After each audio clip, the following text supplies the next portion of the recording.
Assalamualaikum, bonjour, selamat datang kembali di channel Ayu Kadrianti, channel informatif berisi fakta-fakta menarik yang sayang jika kalian lewatkan. Sebelum memulai videonya, jangan lupa untuk menekan tombol subscribe dan nyalakan lonceng notifikasi di HP kalian. Oke, without any further ado, let's move to the topic. Tidak ada tokoh yang paling dikenal oleh orang-orang Eropa dari kota-kota pelabuhan di jalur rempah Nusantara selain Karaeng Pattingaleoang dari Makassar. Dia adalah putra Raja Tallo ke-7 yakni Karaeng Matowaya dengan Iwara, putri sulung Raja Goa ke-12 Tunijallo.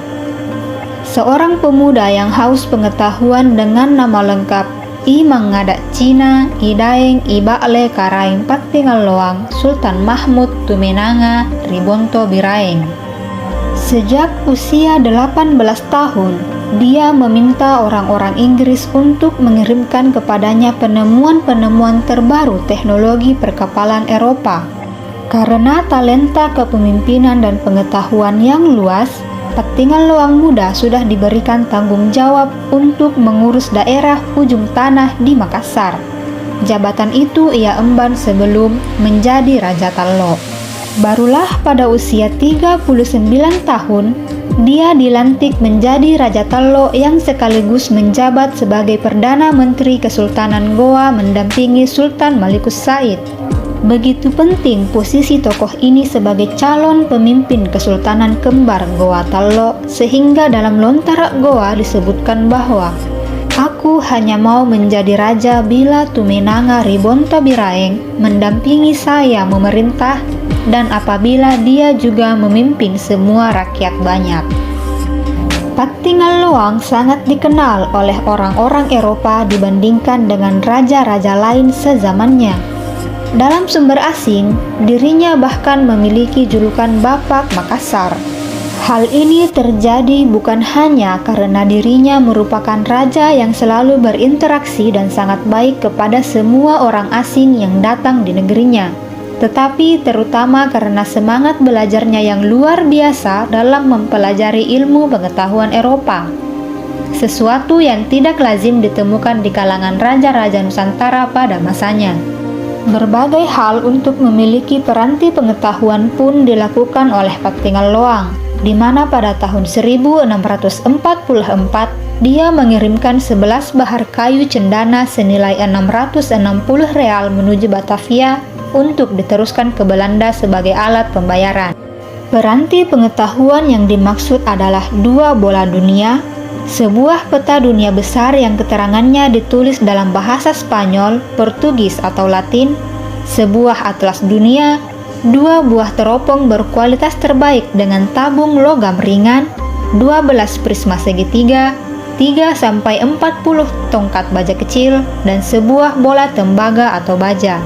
4 tahun kemudian, bola dunia yang dipesannya dari Belanda tiba di Makassar. Sedangkan bola dunia raksasa buatan John Blew baru tiba di awal tahun 1651. Hal ini pula lah yang membuat nama Pattingaleoang semakin menarik perhatian ilmuwan Eropa, sehingga wajahnya dilukis dalam atlas Maioa karya Blew di sisi kanan atas, sejajar dengan lukisan pembuatnya di sisi kiri atas. Penyair terbesar Belanda abad itu, Jos van den Vondel, pun menulis beberapa lirik syair khusus yang dikirimkan kepada Pattingaleoang yang sekaligus menyertai kedatangan 2 buah bola dunia raksasa yang indah. Ketenaran Pattingaleoang pun membuat berbagai pelancong dibuat terkagum-kagum olehnya. Seorang pastor dari Spanyol, Domingo Fernandez de Navarrete, yang pernah tinggal di Makassar, begitu kagum melihat koleksi perpustakaan besar Pattingaleoang yang dilengkapi dengan jam lonceng yang sangat bagus. Lebih dari setengah abad kemudian, misionaris Belanda, François Valentijn, tiba di Makassar dan turut memberi testimoni untuk tokoh Makassar yang memukau ini. Menurutnya, Pattingaleoang menguasai berbagai bahasa termasuk bahasa Latin. Dia juga adalah pemimpin utama dalam semua urusan Makassar.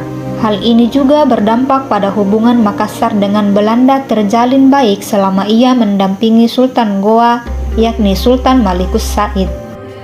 Kalau mencermati kondisi umum Nusantara pada masa itu, maka apa yang dilakukan oleh Karaeng Pattinggal Loang merupakan pencapaian yang luar biasa. Di antara kunci sukses Pattinggal Loang mengakses sumber-sumber pengetahuan barat ialah kemampuannya dalam berbahasa asing. Seperti ayahnya, Karaeng Matowaya, dia juga begitu fasih berbahasa Portugis. Bila orang mendengar dia berbicara dalam bahasa Portugis tanpa melihat secara langsung, maka orang lain akan mengira bahwa Pattinggal Loang memang berasal dari Lisbon. Melalui kecakapan bahasa Portugisnya, hal ini digunakan Karaeng Pattinggal Loang untuk berkorespondensi dengan orang-orang Portugis di Malaka maupun Makau. Kemampuan bahasanya diwariskan kepada putranya yakni Karaeng Karunrung yang selanjutnya mendampingi Sultan Hasanuddin. Bapak Makassar ini juga terkenal dengan nasihatnya mengenai kehidupan bernegara, bahwa ada 5 sebab hancurnya negara besar. Pertama, bila raja tidak mau lagi dinasihati. Kedua, bila tidak ada lagi kaum cerdik cendekia di dalam negeri. Ketiga, bila terlalu banyak masalah dalam negeri. Keempat, banyak hakim dan pejabat yang suka makan sogok. Dan kelima, bila raja tidak lagi menyayangi rakyatnya. Hal ini pun dapat dirumuskan Pattinggal Loang berkat mengikuti nasihat ayahnya Karaeng Matowaya, yakni Mamalakko Ritu Malamusu, yang artinya takutlah kepada orang yang jujur.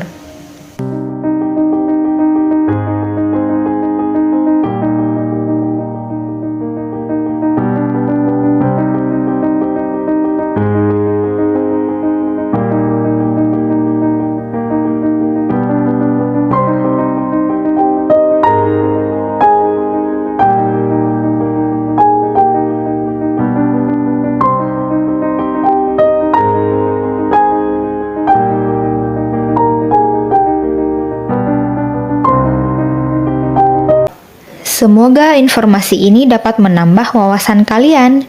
Dan jika kalian merasa video ini bermanfaat, silahkan like dan share sebanyak-banyaknya ke teman-teman kalian agar kita sama-sama tahu.